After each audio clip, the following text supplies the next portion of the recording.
Hey mamas, I'm your host B and welcome back to another episode of Let's Talk Mama. Today's episode is a little more personal and honestly a lot heavier than usual. I want to dedicate this episode to my dad, who I lost when I was 22 years old. Today hits exactly 11 years since we lost him. And lately, I've been thinking a lot about something I don't always say out loud.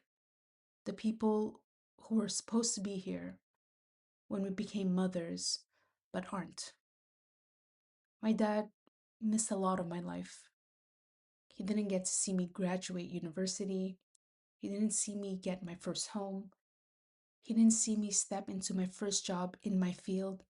He never met my partner, never stood at my wedding, and he never got to meet his grandchildren.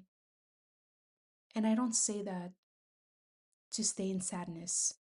I say it because sometimes it just still feels real, even after all these years.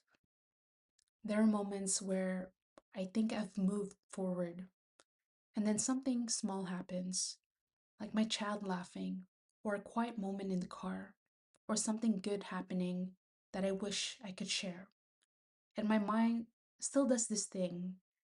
It reaches for someone who isn't here anymore. Not loudly, not dramatically, just instinctively. And I think that's the part people don't always talk about. Grief doesn't always show up as tears. Sometimes it shows up as memory, as habit, as reaching.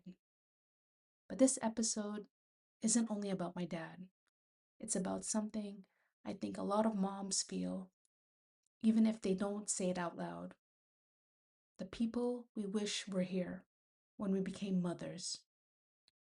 And I don't just mean people who have passed away, I mean the living too. The parents we are distant from, the relationships that changed, the people who used to feel like home, but don't sit in that same space of our lives anymore. Because motherhood, it has a way of changing your emotional awareness. It makes you look around and notice who is sitting in your life and who is missing from it. There are moments where I look at my kids and I think, I wish you could see this version of me, Dad.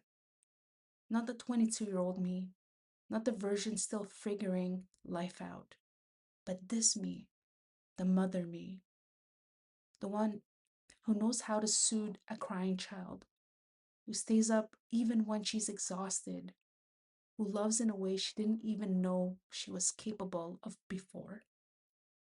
And there's something bittersweet about that realization because growth doesn't erase absence, it just highlights it differently. It's not just that someone is gone, it's that they miss the becoming. They miss the version of you that took everything you went through and turned it into this. And I don't think that pain ever fully disappears. I think it just changes shape. But I've also learned something over time, something I didn't expect. Sometimes the people we lose still show up in how we mother, in the patience we didn't think we had, in the softness we choose even when we're tired, in the way we pause before reacting. It's like pieces of them stay behind in us, not in a loud way, but in the quiet decisions we make every day. And sometimes I wonder if my dad would recognize me now, not just as his daughter, but as a mother. Would he see himself in how I love my kids? Would he notice the little things, the way I try, even when I feel like I'm not doing enough? I don't know, but I like to believe he would understand me in ways I don't even fully understand myself yet. Because love like that, it doesn't really leave, it just changes where it lives. And I think part of this conversation for me also includes something I don't always talk about in detail. It's not just people I've lost to death, or distance. It's also friendships that I truly thought would last forever. There was a friendship in my life that I really believed would always be there. Someone I thought I would grow old with in a way. You know what I mean? The kind of friendship where you just assume, no matter what life looks like, we'll still be in each other's lives. But that didn't happen. And losing that friendship, it hurt in a different way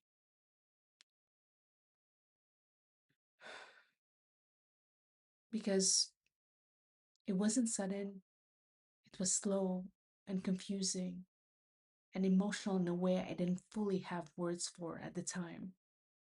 There was a version of me that kept looking for her in other people after that. Not intentionally, it just happens. When someone matters that deeply to you, you don't just lose the person, you lose the place they held in your life. And I think what hurt the most wasn't just the ending, it was realizing that someone who once felt like home no longer has space in your present life. And you don't really prepare for that kind of grief because there's no funeral, no clear ending, no moment where everything just makes sense, just silence where everything used to be.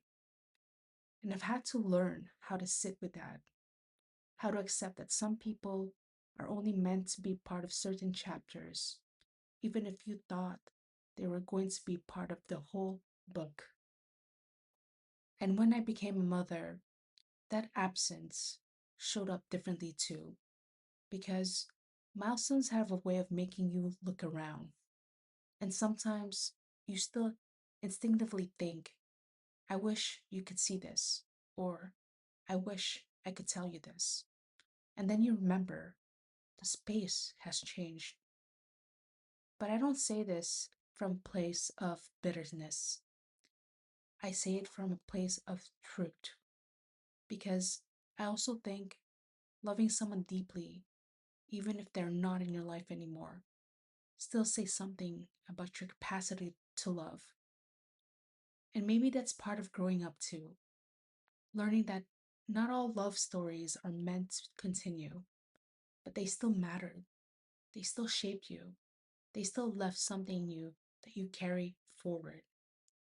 So if you're listening to this right now and someone is coming to mind, someone who should have been here for this chapter of your life, I just want to say, I see you. And I know what it feels like to carry both love and absence in the same breath. Maybe today isn't about filling that space. Maybe it's just about acknowledging it, letting it exist without trying to fix it, without rushing through it. Because motherhood doesn't erase grief, and grief doesn't erase love. They just learn how to exist in the same room.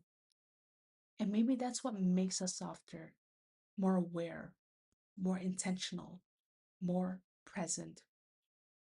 So today, I'm thinking of my dad, and I'm thinking of the people who should have been here and aren't. But I'm also thinking about how love still finds its way into these moments, even when someone isn't physically here anymore. So if no one has told you this today, you're not alone in that feeling, not even a little.